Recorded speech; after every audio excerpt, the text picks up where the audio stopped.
Tubeless tires are great until you have to replace this rubber gasket.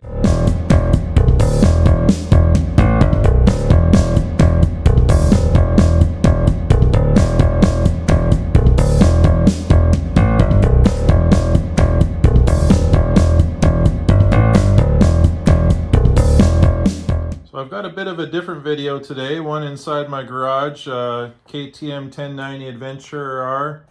I had a bit of a problem over the weekend when I was out riding. Lost air in my tire and did some damage to sidewall, as you can see there, and had a bit of a catastrophic failure to the bladder that's inside my rim. So this is a tubeless setup. That's why there's a bladder inside here. You can see air was escaping out of that. And so I'm just going to make a little video on what to look for and how to change this. I've never done it before and thought I might be able to help somebody out. So basically I'm taking the valve stem out, you can see it there, and going to then remove this rubber bladder that basically it's like an inner tube for your rim for a tubeless setup. So I'm going to just take that out right now. So after undoing the valve stem, I noticed a couple things.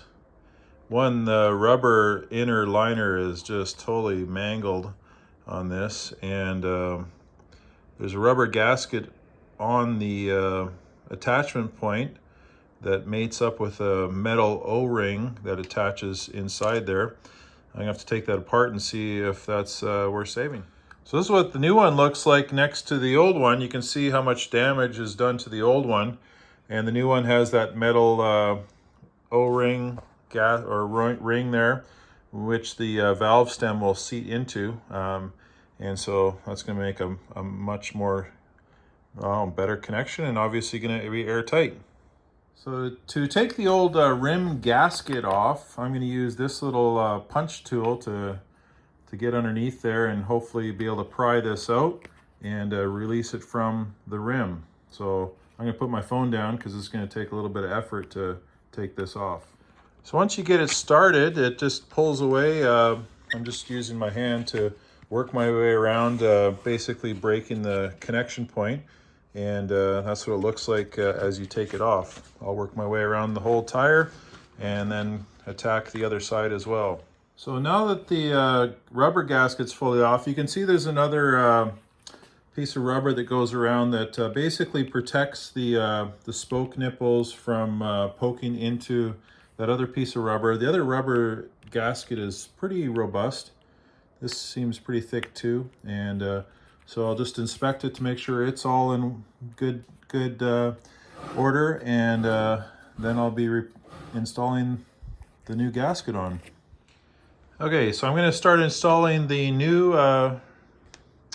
rubber rim seal, and I did insert the valve stem into the gasket. You notice it's got some lubricant on it just to make it easier to slide on, and then I'll find the valve stem hole, and then work my way around putting this on. So you can see right there, valve stem hole, and then I'll attach the other end just to hold it in place for now.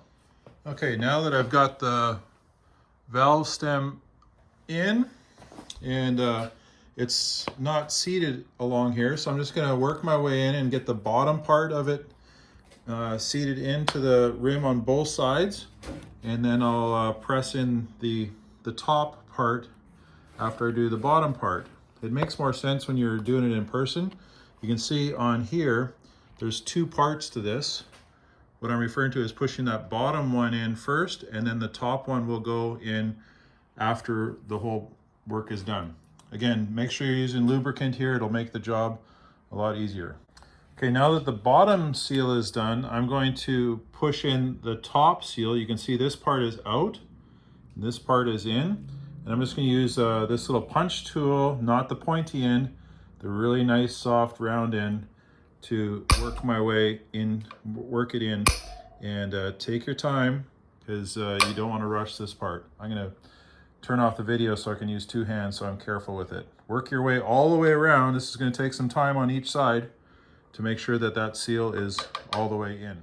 Okay, let me just warn you, this part takes forever. Take your time.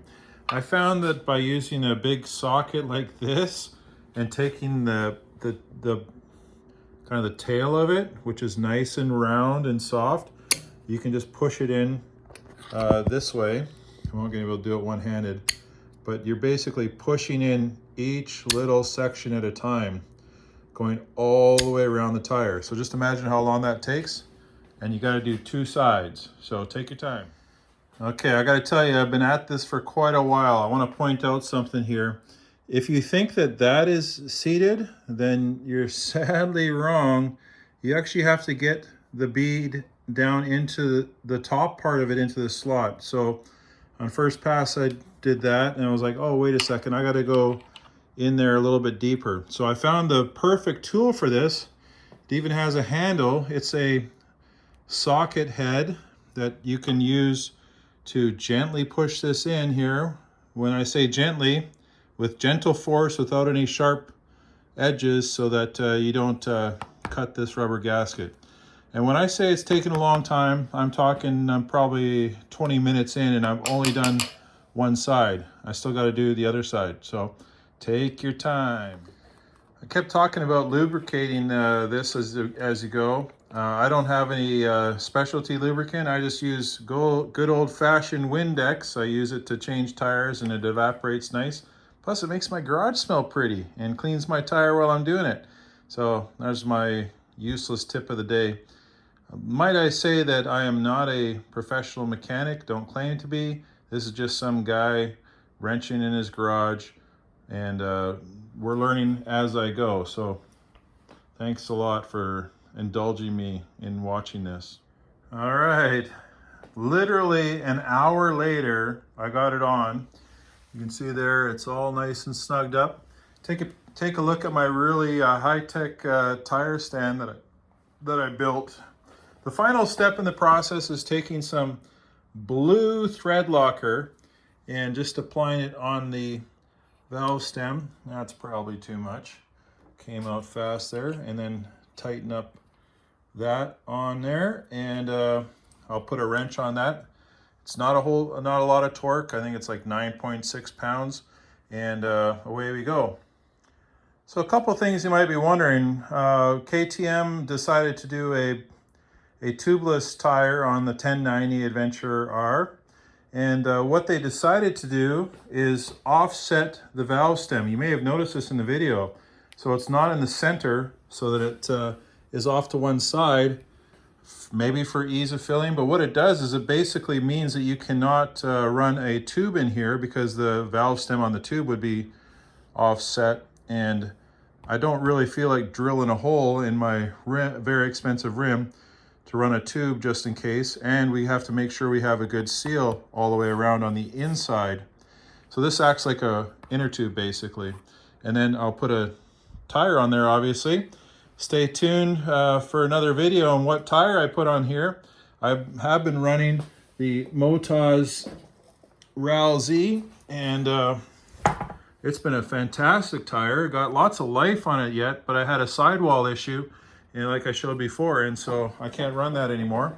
And just so you know, this piece, well, the new piece, costs $65.99. I live in Canada, so that's Canadian dollars. And shout out to Maple Ridge Motorsports for being great at customer service. They actually keep one in stock. I didn't even know that you could replace that. And it's something you can do on your own with a bit of effort. And so that one joins the scrap pile.